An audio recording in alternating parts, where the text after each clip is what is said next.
Bonjour Christophe. Bonjour. Christophe Guillet-Marel, boulanger à... Alors là, à Pommier. À Pommier. Et Ouais. je pense savoir que tu as plusieurs boulangeries. Oui, j'en ai 3 en fait. 3 boulangeries. Voilà. Et toute ta fabrication est centralisée sur Pommier. Tout à fait. Donc le but c'était justement ça, c'était de tout fabriquer au même endroit, donc centraliser la production pour avoir des coûts qui sont un peu moins importants et puis surtout une régularité de produit qui est importante en n'ayant qu'une personne au pétrissage. Donc comment tu obtiens cette régularité de produit?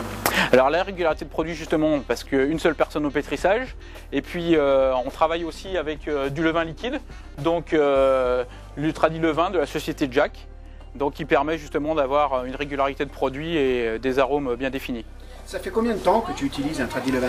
Alors un Tradi Levain ça fait quelques années, une douzaine d'années, mais ça fait 9 ans où je suis installé et que j'utilise tous les jours. Et quels sont les avantages pour toi d'utiliser un Tradi Levain? Alors l'avantage du Tradi Levain, c'est que c'est une souplesse d'utilisation, que la machine gère justement elle-même la fermentation et la régularisation du produit. Et donc après l'avantage c'est que ça apporte des arômes, ça apporte une souplesse aux pâtes, ça apporte de la force aussi, comme tous les levains. Et puis justement un goût qui n'est pas acide comme le levain dur justement, des arômes un peu plus lactiques, ça permet aussi une diminution du sel dont on parle beaucoup en ce moment, qui justement par les arômes du levain permet de diminuer un peu la quantité. D'accord, donc en fait tu associes à la fois économie, notamment au niveau de matières premières, et amélioration du goût. Exactement. Donc voilà, c'était vraiment le but recherché. Et les clients ressentent cette différence tant au niveau du goût Alors les clients, est-ce qu'ils le ressentent? Je ne sais pas. Je pense, parce que sinon ils ne viendraient pas chez moi. Donc pour moi, j'ai un pain différent d'un peu... Et tu ajoutes du levain dans tous tes pétrins? Dans tous mes pétrins, donc tout ce qui est pain blanc, tous les pains spéciaux. J'en mets dans la viennoiserie aussi pour avoir une meilleure conservation. Et puis une croûte un peu plus fine. D'accord. Et à peu près à quel pourcentage Alors après ça va dépendre des produits, mais sur du pain blanc je suis aux alentours, je suis entre 15 et 20% suivant les saisons en fait. D'accord. Mais en général, bien souvent quand on parle du Tradi Levain, certains boulangers sont un peu réticents parce qu'il y a une certaine difficulté d'utilisation de ce process, qui leur semble des fois un peu contraignant.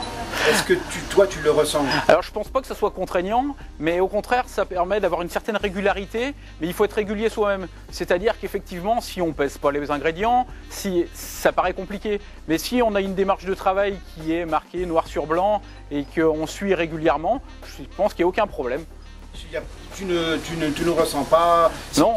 Quel est pour toi l'aspect le plus délicat de l'utilisation éventuellement de ce matériel? Alors l'utilisation. C'est une formation? Est-ce que c'est compliqué? Alors compliqué, c'est peut-être un grand mot, mais après il faut avoir une certaine notion des pâtes, du pétrissage, et puis le boulanger c'est quand même l'élément principal. Tous les ingrédients, on ne fera pas d'un âne un cheval de course. Donc il faut utiliser le produit correctement, et puis il faut le mettre en œuvre pour qu'on puisse avoir des qualités de produits.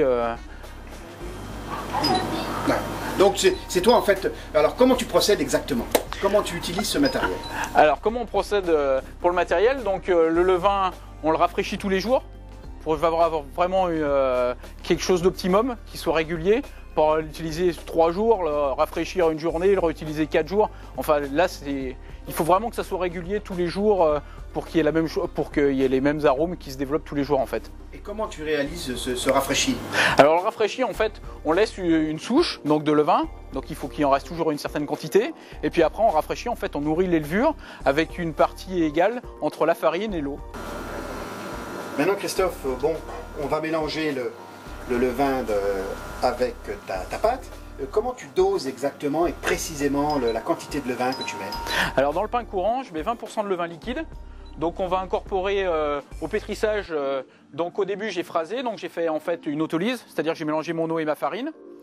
Donc j'ai rajouté mon sel, ma levure, donc on réduit beaucoup en levure parce que vu qu'on a du levain, donc j'ai 2,5 g de levure au kilo de farine. Et donc là on va mettre le levain qu'on va rajouter et puis qu'on va pétrir juste dessus.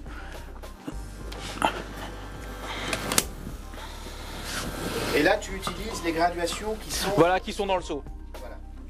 C'est-à-dire que là tu as un pétrin de combien là, à peu près? Alors là il y a 60 kg de farine. 60 kg de farine. Et donc on va mettre 10,5 litres de levain. Et ce qui correspond à peu près en pourcentage? Je vais faire une vingtaine de pourcents. Une vingtaine de pourcents.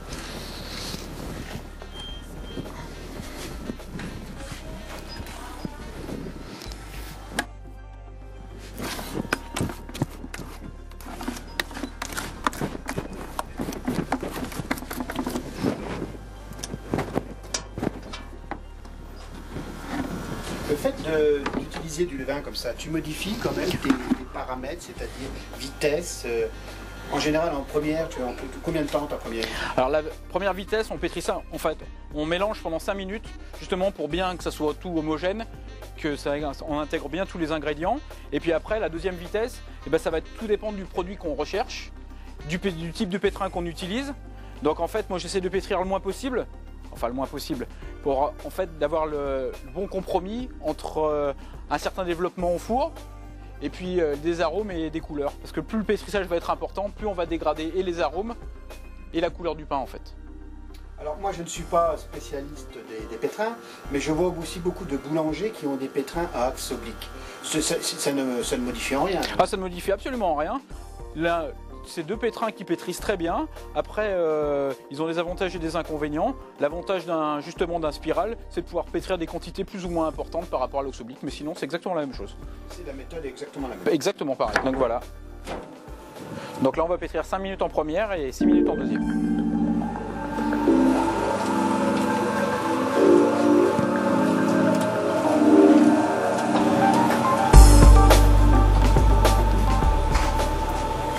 La pâte est terminée. T'es hydraté à combien? J'ai oublié de te poser la question. Là. Alors là, on a hydraté à, on va dire, 69%. Ouais. Alors après, suivant le travail qu'on veut faire, je pourrais hydrater plus. Le souci, c'est que, comme on disait tout à l'heure, vu que j'ai une unité de production et que j'ai plusieurs magasins, ça permet que tout le monde puisse travailler convenablement. Permet de pas forcément avoir des gens avec des capacités supérieures d'un côté et puis un petit peu en dessous pour d'autres personnes. Là, ta pâte est terminée, là, ça y est. Voilà, donc là on va lui faire un tour pour bien la lisser et puis on va aller... vulgairement le rabat. Voilà, c'est ça. Donc on va lui laisser 10 minutes, un quart d'heure et puis après on va la peser et la rentrer directement en chambre. D'accord, d'accord. Là, tu as changé de rotation en fait, tu fais ton rabat là. Voilà. Obligatoirement, tu dois laisser un quart d'heure en cube une fois que c'est terminé, ou c'est ta méthode à toi Voilà, on va dire que c'est plus ma méthode à moi parce que toutes les méthodes qui sont faites, elles marchent de partout. Donc après, chacun... Christophe, là on arrive en phase de pesage.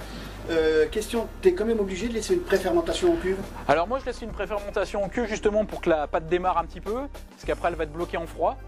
Donc ça permet qu'il y ait quand même un peu de fermentation, même si après elle va rester pendant 15 heures en chambre froide. Et en général, tu es à combien là? Alors je laisse pas beaucoup, hein, je laisse un quart d'heure à peu près. Un quart d'heure. Ouais. Parce que ça c'est ta recette à toi. Voilà, parce que c'est ma méthode de travail. Donc là on va le peser et puis l'avantage au pesage, c'est qu'on va lui mettre un rabat pour lui redonner encore un petit peu de force. Donner encore un peu de force. Voilà.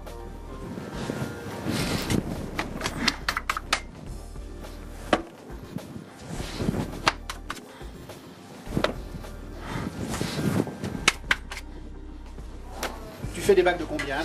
Alors là je vais faire des bacs à 5,6 kg pour les baguettes. Parce que justement je vais diviser avec une grille qui va être une grille de 16. Donc ça va faire des baguettes à 350 grammes en pâte. D'accord. Ton bac me semble un peu surdimensionné, ça ne te pose pas de problème? Non, aucun. Aucun? Non, non. Parce que... il faut quand même que tu aies, si tu veux, un bord qui te cale ta pâte. Voilà, en fait c'est ça. Ça me permet que la pâte reste bien dans le bac, ne déborde pas sur les côtés. Et puis les bacs en fait sont pour tous les produits. Donc pour les baguettes effectivement ils sont un peu grands, mais pour les gros pains qui font 10,5 kg, il faut qu'ils soient plus grands. Donc ça permet de ne pas avoir un bac pour chaque produit en fait. Tu les mets systématiquement dans un bac? Tout à fait. Tous les produits. Savoir qu'il y en a qui le mettent aussi sur des planches. Mais... il y en a qui mettent sur des planches, par contre ils mettent des quantités moindres. Parce que la grille est divisée en moins de divisions en fait.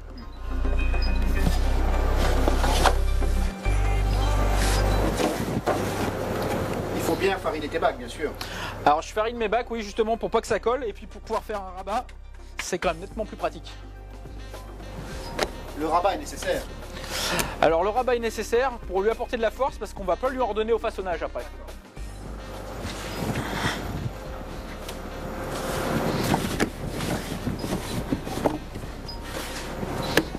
Là, tu prépares toute ta production pour me mettre en cuisson demain. Exactement.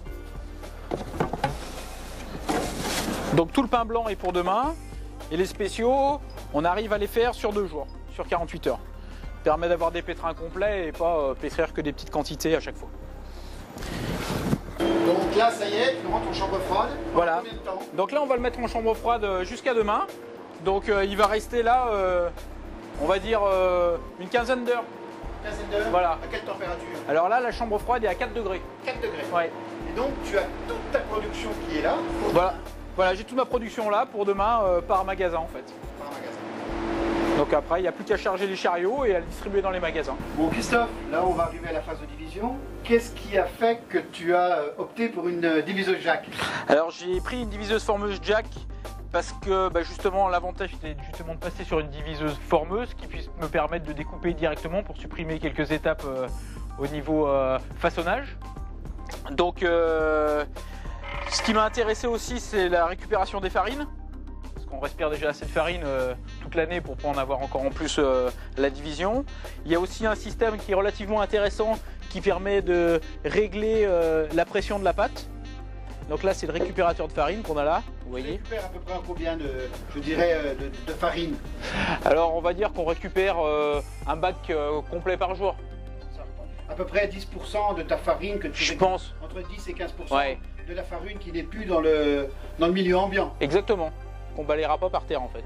Qu'on peut réutiliser.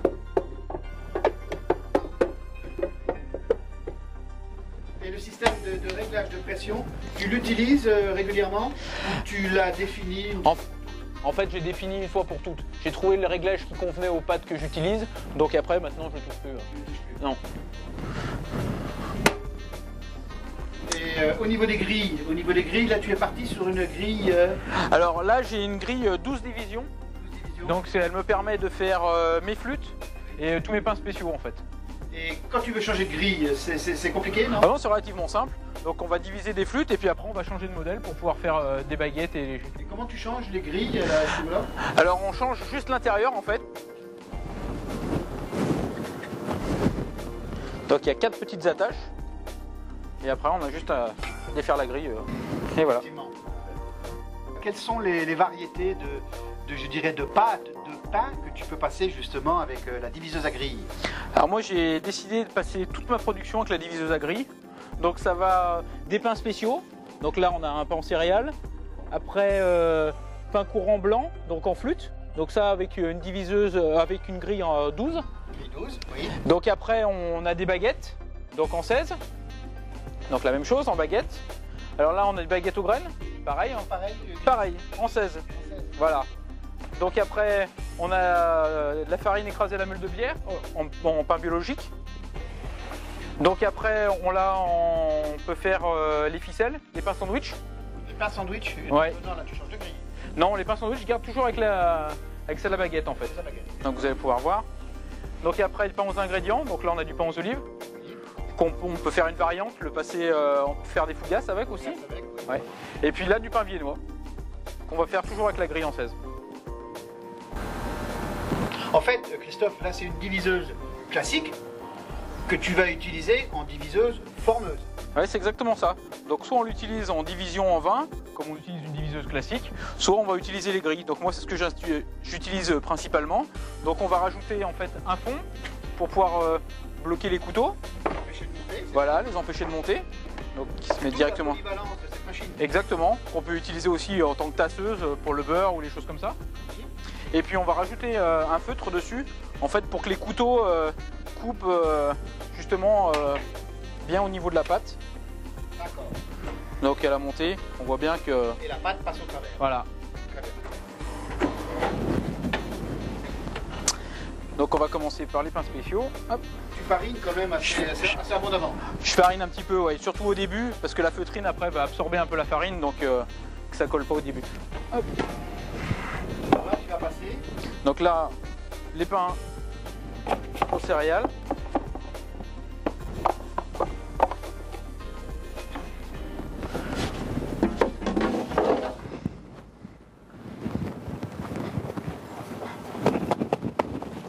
Oui, elle se met bien dans l'angle. Voilà. En tapotant légèrement. Exactement. Le fait que tu n'aies pas un bac parfaitement calibré à la cuve n'est pas forcément un handicap. Bah, moi je trouve pas. Moi je trouve que... Donc, on va presser pour égaliser la pâte. Voilà.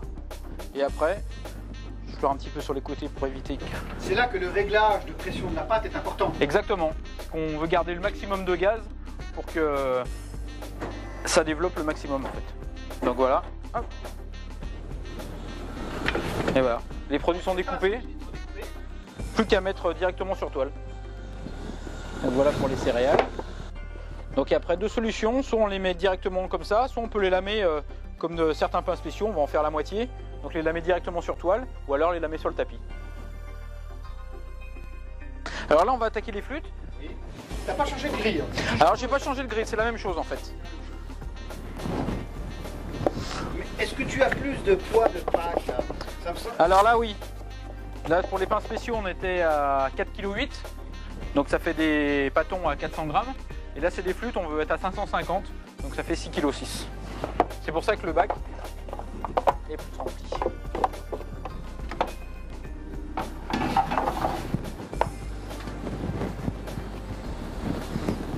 Et qui se met nettement mieux.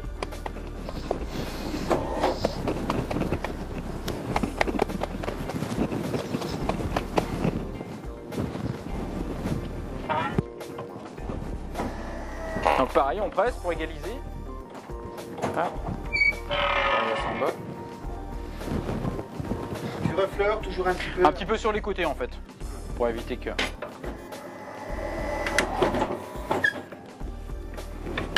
Et donc les flûtes en fait, on va juste les étendre un petit peu pour qu'elles fassent bien la taille de la toile. Donc on fait les baguettes, les flûtes pardon. Donc on voit que la pâte a déjà bien démarré en froid, on voit la fermentation, les petites bulles. Donc j'ai tendance à les mettre à l'envers pour justement que ça soit un petit peu plus lisse quand on va mettre au four, on va retourner. Alors les flûtes, vous voyez, hein, juste à étendre un petit peu pour que ça fasse la taille.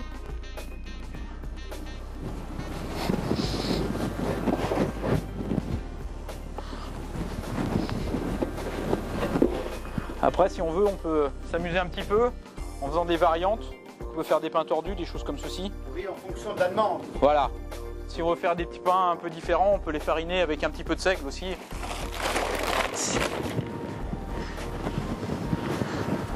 Ça offre une multitude de possibilités. Hein. Exactement. Avec une même grille, on peut faire plusieurs formes différentes.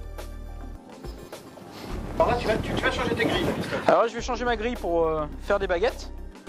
Donc les flûtes, c'est fini. Production. Tout à fait. En fait, c'est relativement simple. Hop. Et là, tu passes sur des... Donc là, sur une grille en 16 pour faire mes baguettes. Oui, effectivement, c'est très simple. Et donc, on prend la bac à baguette. Hop.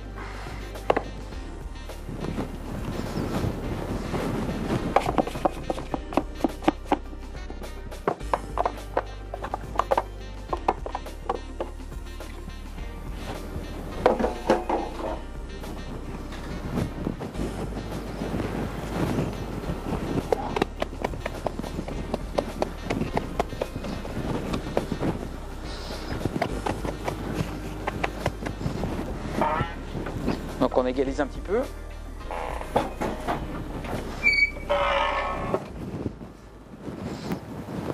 Un peu sur les côtés.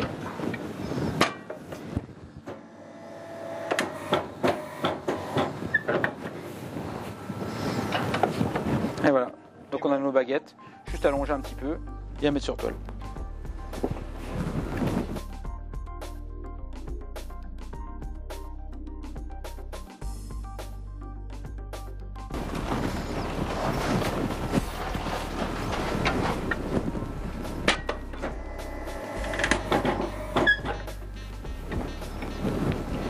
Question, Christophe, tu sors à peu près, est-ce que tu as une estimation du nombre de flûtes que tu peux sortir, je dirais en une demi-heure ou en une heure, si tu as déjà... J'ai encore pas bien fait le calcul, mais je pense qu'en une heure, on doit pouvoir faire une vingtaine de bacs, de baguettes, un peu plus, sachant qu'on en fait 16 par bac, ça doit faire 320 baguettes. D'accord. Mais est-ce que tes clients ne te réclament pas encore de la baguette, ce qu'on appelle traditionnelle, tu sais, avec la forme traditionnelle? Est-ce qu'ils ne se sont pas posé des questions? Non, en fait, vu qu'on a des pâtes qui sont relativement souples, on obtient des baguettes qui sont pas carrés, on a l'impression que c'est de la baguette façonnée à la main. Et du jour au lendemain, tu as changé ta forme comme ça? Tout à fait. Et ça n'a pas posé problème au niveau de tes clients? Absolument pas. Absolument pas. Non. Est-ce que ça t'a permis aussi de développer différents types de pain que tu ne faisais pas dans le passé avec ce système à grille? En fait, ça m'a permis d'en faire plus tous les jours. C'est-à-dire que des sortes que je faisais qu'une fois par semaine ou permettre de les faire plus régulièrement en fait. D'accord. Avec la souplesse d'utilisation de la machine. Exactement.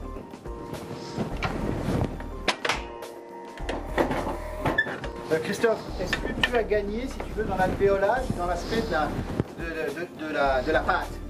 Le fait de ne plus utiliser, de changer de méthode de travail. En fait, on a plus d'alvéolage parce qu'on travaille moins la pâte.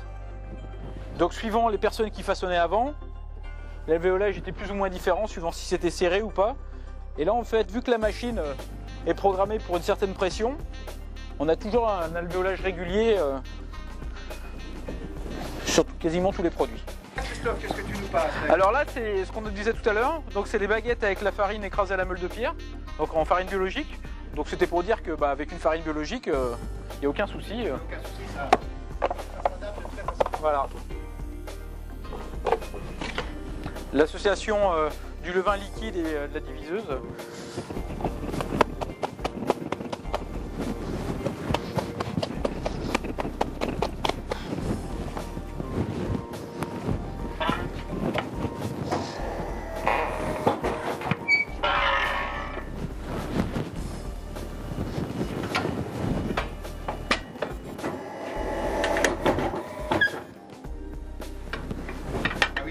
Que le pain là est un peu plus... C'est un peu plus fermenté effectivement.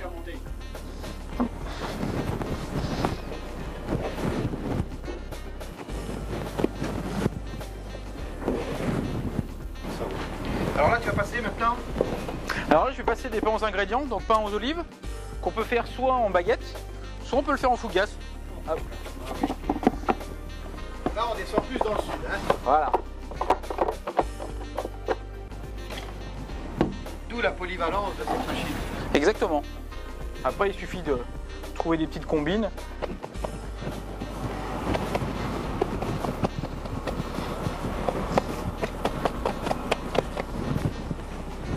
Elle laisse encore libre cours à l'imagination aussi du boulanger. Exactement. Chacun a sa façon de faire. Voilà.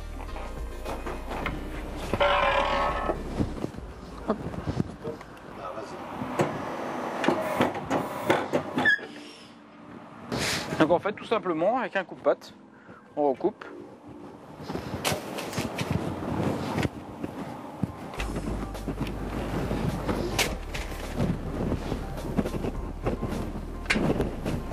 Christophe, si je peux me permettre, diviseuse à grille définitivement adoptée. Mal de revenir en arrière. Ah bah je pense que ça serait très difficile, oui.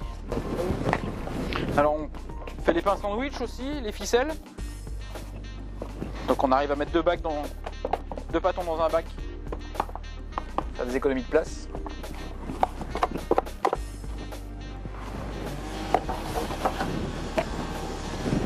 Et toujours le même principe, toujours la même grille.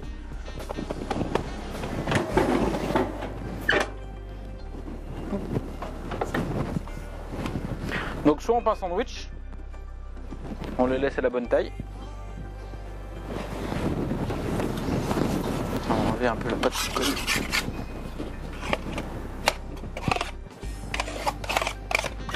Christophe, maintenant je crois que tu passes aussi tes viennois, c'est ça? Donc effectivement, je fais aussi mes viennois. Donc exactement le même. Sans changer de grille. Rien du tout. Même machine. Exactement.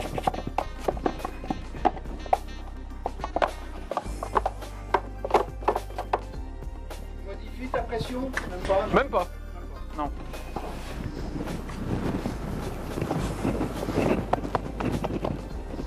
Je sens que la pâte est un peu plus ferme. Voilà, exactement.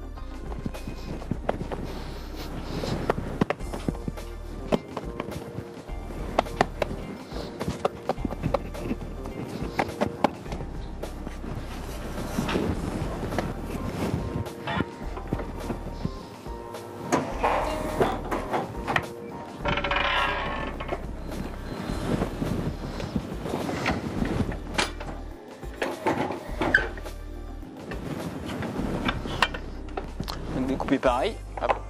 Par contre, on va mettre un petit coup de balayette pour enlever la farine.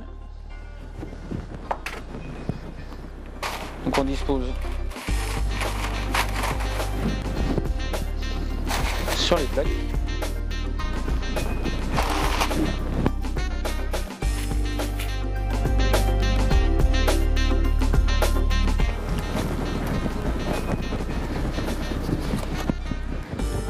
Christophe, là, tu les mets directement au four, non? Alors là, on les a divisés, donc entre le temps qu'on les divise et la mise au four, on va dire qu'il y a un quart d'heure, 20 minutes quoi. Donc ça c'est les céréales, donc ceux qu'on a lavés et puis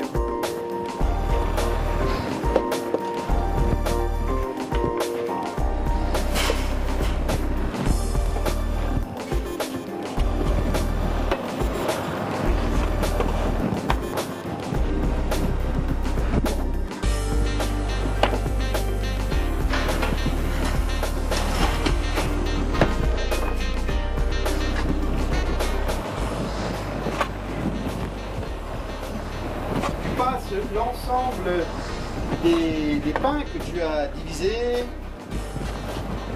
en même temps. Oui.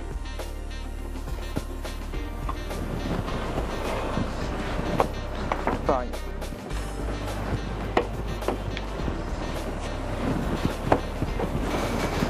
Ça c'est ce qu'on a torsadé. On aperçoit que notre machine fait beaucoup de choses, mais elle n'a pas encore la main. Voilà. Du boulanger.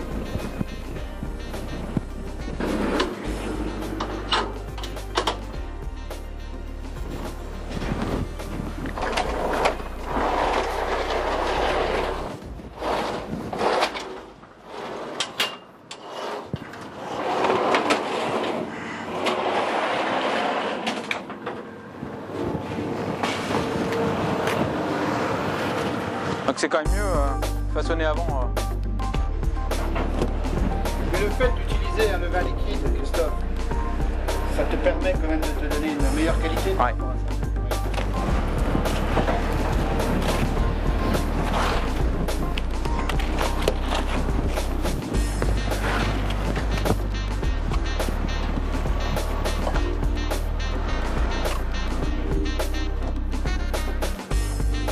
Christophe, l'ensemble de ces pains présentés ont été fabriqués avec la diviseuse, notamment la diviseuse à grille.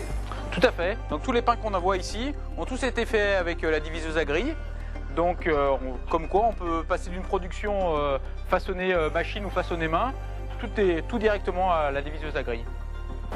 Cette association, je dirais, du talent et du savoir-faire t'ont permis de réaliser, je dirais, tous ces pains.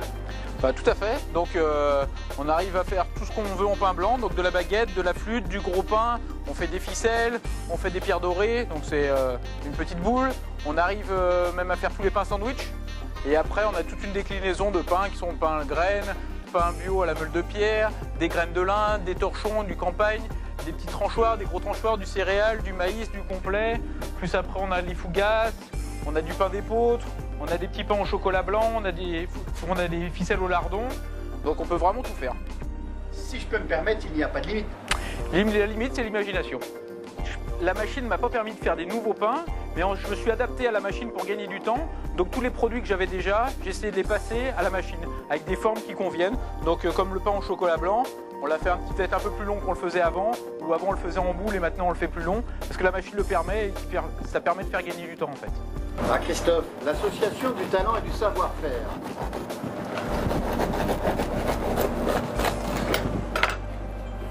Un pain.